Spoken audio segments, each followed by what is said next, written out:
सभी को शलोम। प्रभु आप सबको आशीष दे and happy Easter to all of you. मैं टॉपिक शेयर कर रही हूँ आपके साथ, मसीह के लहू की सामर्थ्य है। यीशु मसीह ने अपना लहू हमारे लिए दिया और यहाँ पर मैं पढ़ रही हूँ, परंतु जब मसीह आने वाली अच्छी अच्छी वस्तुओं का महायाजक होकर आया तो उसने और भी बड़े और सिद्ध तंबू में होकर, जो हाथ का बनाया हुआ नहीं अर्थात इस सृष्टि का नहीं और बकरों और बछड़ों के लहू के द्वारा नहीं, पर अपने ही लहू के द्वारा एक ही बार पवित्र स्थान में प्रवेश किया और अनंत छुटकारा प्राप्त किया।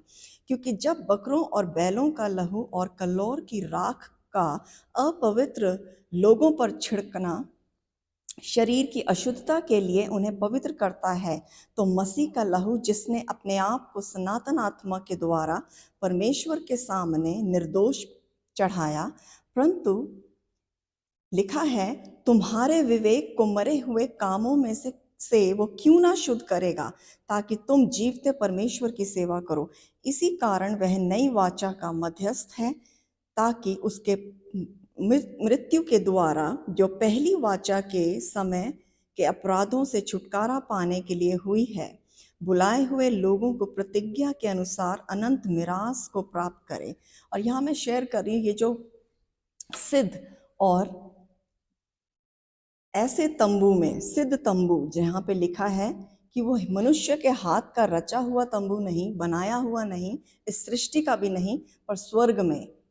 जबकि हम जानते हैं फ्राइडे को, गुड फ्राइडे अभी हमने सेलिब्रेट किया है, यीशु मसीह ने अपने आप को क्रूस पे दिया, और जब वो क्रूसीफाई हुए, उनकी मृत्यु हुई, तब उन्होंने अपना ही लहू, अपना ही पवित्र सामर्थी लहू ऐसे सिद्ध बड़े और सिद्ध तंबू में होकर, और उन्होंने अपने लहू को छिड़काया हमारे लिए।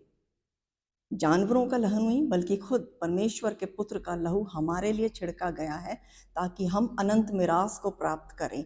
मैं इंग्लिश में पढ़ रही हूँ। Christ is the perfect sacrifice, so Christ has now become the high priest over all the good things that have come.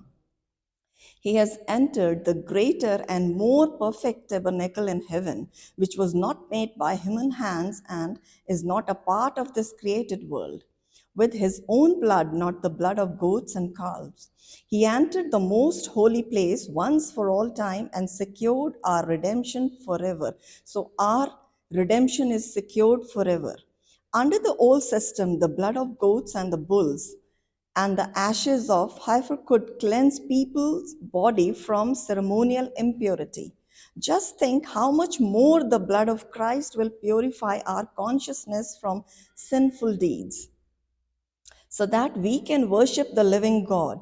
For by the power of eternal Spirit, Christ offered himself to God as a perfect sacrifice for our sins. This is why he is the one who mediates a new covenant between God and people, so that all who are called can receive the eternal inheritance God has promised them.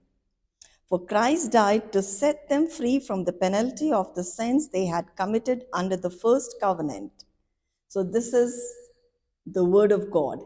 And God has blessed us. परमेश्वर ने हमें आशीष दी है इस नए, कि हम उसके अनंत जीवन में प्रवेश करते हैं, वो भी यीशु मसीह के सिद्ध बलिदान के द्वारा। और कल हम पुनरुत्थान का दिन सेलिब्रेट करेंगे, और इस पुनरुत्थान, इस रिजरेक्शन में, इस रिजन क्राइस्ट में हम लोग हैं, क्योंकि और हम अपनी ओर से नहीं है, हमें पिता ने किया है। इस बात का हमें आनंद है, इस बात की हमें एक बड़ी शांति, एक बड़ी आशा है हमारे पास, कि हमारा जो रिडेम्पशन है, हमारा जो छुटकारा है, वो पूर्ण रूप से सिक्योर्ड है यीशु मसीह में। He is the saviour and he is the only saviour. हमें उसी पे विश्वास करना है। आने वाले दिन, आने वाले साल, महीने, हमें इसी आशा में रहना है कि हम उसी में हैं। प्रभु आप सबको ब्लेस करें।